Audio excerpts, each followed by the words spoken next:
All right, let's get the fixture set up. We're going to use a XFX high output. The high output is a little bit longer in the heatsink than the standard XFX. The first thing we need to do is remove this front plate.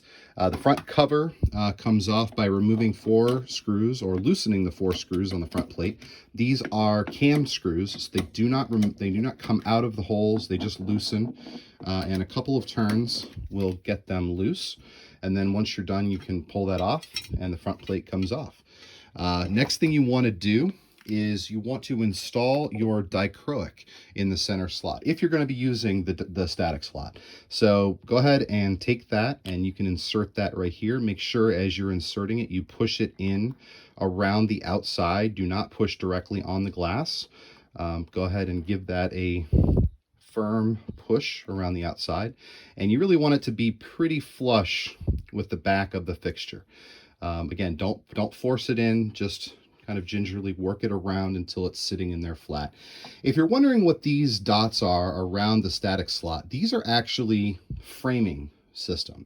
So you can order an accessory from Rosco, which are these small framing shutters. And these are basically magnets that you can then lay over top.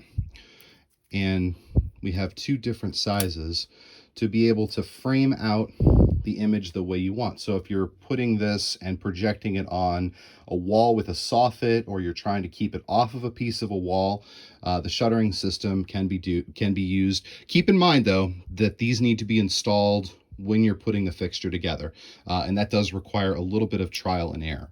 And these are pretty good magnets that hold these pieces on. As you can see as I'm pulling this up, those hold on pretty well. So now that you've got the static slot installed, you can go ahead and install your effects wheels. And again, it depends on how you're using the fixture. If you're not using anything in the static slot, you wouldn't install anything. I'm actually not, so I'm going to go ahead and remove this, and you can see there's a little notch here, and I'm just going to give it a little raise with my screwdriver, and that will pop right out. There you go.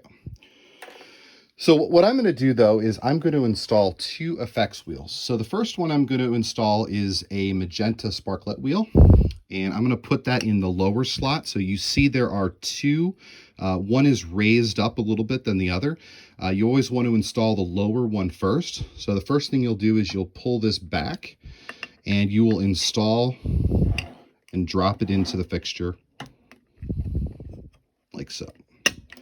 And it does take a little bit to get it onto these 2 gliders. So you want these 2 wheels to be engaging, and you want these 2. And actually, I just did that upside down. So let's talk about why.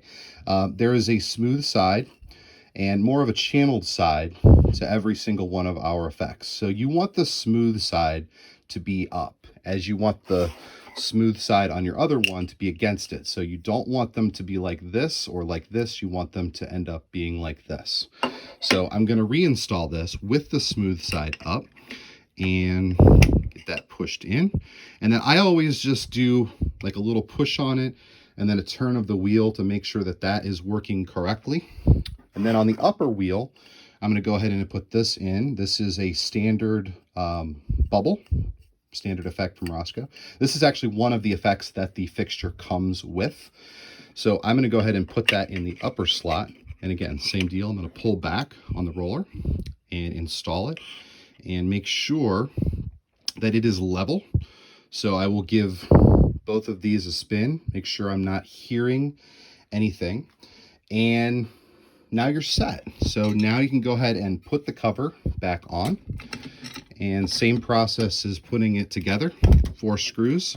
Cam screws are really easy to put back together. It's nice that they live in the lid so you don't risk losing them. And there you go. So obviously the next step is to put the lens on, but I actually prefer to do this a little bit differently. So I'm going to go ahead and connect the power.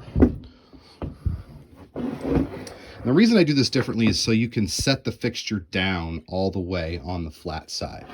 And here's your power cable. And you're going to notice on the power cable that there is a notch on the bottom of the multi-connector. And you want that notch to line up with the notch that's on the bottom of the connector. So we'll go ahead and align that. Give it a push and a few turns. And this multi-connector will slide right in. There you go. So now the fixture has a connector attached to it. And now I will go ahead and install the lens. So I'm just going to tip that back for a moment. Rosco's lenses are an accessory. They do not come with a fixture, so you're going to need to specify which XFX you're looking for, as well as the lens. In this case, I'm going to use a 50 degree. So let's open up this. And all we're going to do is we're going to take the lens and screw it into the fixture. I don't screw it all the way in because you're going to want to adjust the lens. So I just give it a few turns so it's secure in there, so it's not going to fall out while you're hanging the fixture. And there you go. Now you're ready to install, and now we'll power up the fixture and take a look at how the fixture operates and what it looks like. On the rear of the fixture are 3 control knobs. Now the fixture can operate in DMX mode, and when that is active, all of the controls would be done via DMX. However, in this case, we're going to operate via standalone. So the bottom knob is actually for dim control. So this would be from 0 to full on the lamp, and you have a pretty good dimming curve all the way down to 0. So set that where you want it. And then the other 2 knobs are going to be for the effects wheels, both speed and direction. So when the knobs are in the center, the wheels will be not moving. And by turning to the right or to the left, you can change the direction and then the speed of the wheels. So the further you turn the wheel, the more speed you will get out of that individual wheel. These 2 wheels can operate independently of each other. You can have one completely static and the other one moving very, very fast.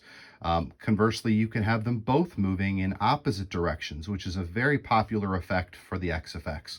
And this way, one wheel is going to be spinning slowly this way, the other one would be spinning slowly this way.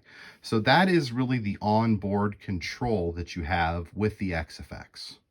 Okay, so now we're going to turn on the fixture and take a look. So the first thing we're going to do is turn up the dimmer. And ooh, there's that magenta spark light. Ooh, so cool.